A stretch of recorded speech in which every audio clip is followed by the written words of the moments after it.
बालेन सरकारलाई बल्ल मान्छेले अब बुझ्दैछन्। सबैले बुझ्नुपर्ने हुन्छ बालेन सरकारलाई।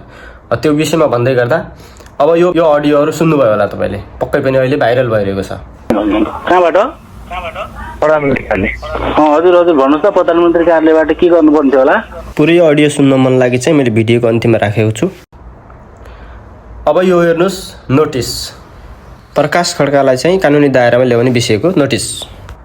प्रधानमन्त्री कार्यालयको हैन मन्त्री परिषदको चाहिँ प्रधानमन्त्री कार्यालयबाट भन्दै धम्की दिने, काम गरिरहेका सरकारी ओहदामा रहेका कर्मचारीलाई धम्की दिने यस्ता किसिमका गतिविधिहरू भएपछि अब चाहिँ कुनै पनि पक्ष विपक्ष आफ्नो अभियन्ता सामाजिक अभियन्ता हैन को भन्ने कुरा छैन। अब बालेन सरकार भनेको चाहिँ एउटा न्यायिक संस्था हो, न्यायिक सरकार हो, जसले चाहिँ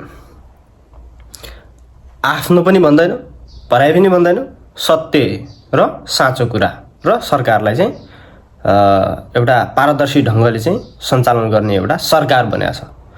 त्यस्तो सरकारको अगाडि त्यही सरकारको मान्छे भनेर चाहिँ त्यो कुनै पनि घुसपैठ पक्ष विपक्ष र कुनै काम गर्दा सरकारी कार्यालयमा फोन गरेको भरमा हुनेवाला छैन। अब यति कुरा बुझ्नुपर्ने हुन्छ। फोनको भरमा अनि चाहिँ मेरो मान्छे हो गरिदिएको भरमा हैन, पार्टीको झोल्यौँ म यसको भरमा, यस्तो किसिमको गतिविधि अब चल्दैन भन्ने चाहिँ प्रमाणित भइसकेको छ। अब यो हो सरकार, यो हो सरकारको सबभन्दा ठुलो पक्ष।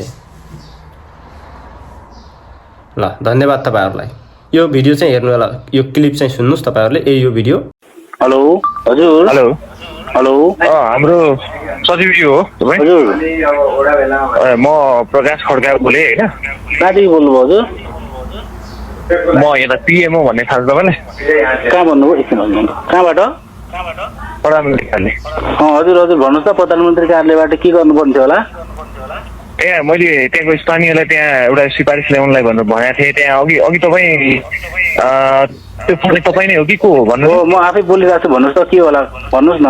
त्यहाँ त्यो एउटा मन्दिरको लागि पदमार्ग र घेरबार के भन्ने हुन्छ, त्यो मन्दिर निर्माणको लागि भनेर एउटा चिठी लिएर पठाउनु पर्यो भन्ने कुरा हजुर होइन। अनि त्यो भएर मैले त्यहाँको स्थानीयलाई पठाएको थिएँ। त्यहाँबाटै कुरा आइसकेपछि होइन हजुर त्यो चिठी चाहिँ अलि यो पर्यटन मन्त्रालयलाई सम्बोधन गरेर हजुर तत्काल चाहिँ त्यो चिठी पठाइदिइहाल्नु पर्यो। अब यहाँ अन्तिम भएको छ, त्यसलाई जसरी पनि गर्नुपर्ने भएको भए त्यो पठाइदिइहाल्नु पर्यो। ठिक छ, हामी चाहिँ लाइनमै हुनुहुन्छ उहाँहरू होइन? हजुर सिस्टम बाइक प्रक्रियाको रूपमा सबै आएका सेवा गराएका काम हुन्छ नि। प्रधानमन्त्री कार्यालयबाट भयो नि, फोन गर्न बित्तिकै काम गर्न सकिँदैन। प्रक्रिया तपाईँ यो यसरी मुख नचलाउनु न, तपाईँले मुख चलाउने आवश्यक छैन क्या। तपाईँले रोल क्रम भएन तपाईँको हाकिमलाई पनि मैले त्यहाँ सामान्य प्रशासनबाट भनेर त्यहाँ फोन गर्न मेरो कुरा यस्तो हो क्या। सुन्नु न, प्रक्रिया मिलाएर गर्नु, तर उहाँले भन्नु खोज्नु के भने भन्नु खोजेको कुरा मिलाएर तपाईँले फोनबाट पर्दैन। म उहाँले भन्नु खोजेको कुरा मैले बुझेर समस्या समाधान भइसक्यो। लाउनु पर्दैन, नियमबद्ध रूपमा काम हुन्छ नि। तपाईँ चाहिँ माथि बालेन सरकारको अफिसबाट फोन आएर पनि छिटो गर भनेर काम। एमएलएको कार्यकर्ता हो तपाईँ? वडा सचिव हो कि एमएलएको कार्यकर्ता हो तपाईँ? अब त्यो कार्यकर्ता के हो? त्यो खोजी गर्ने काम तपाईँ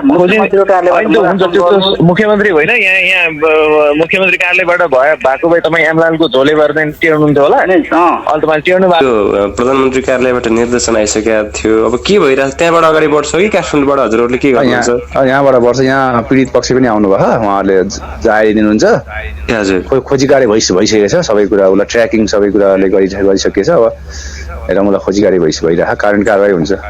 ए कानुन कारबाही हुन्छ सर है? हजुर।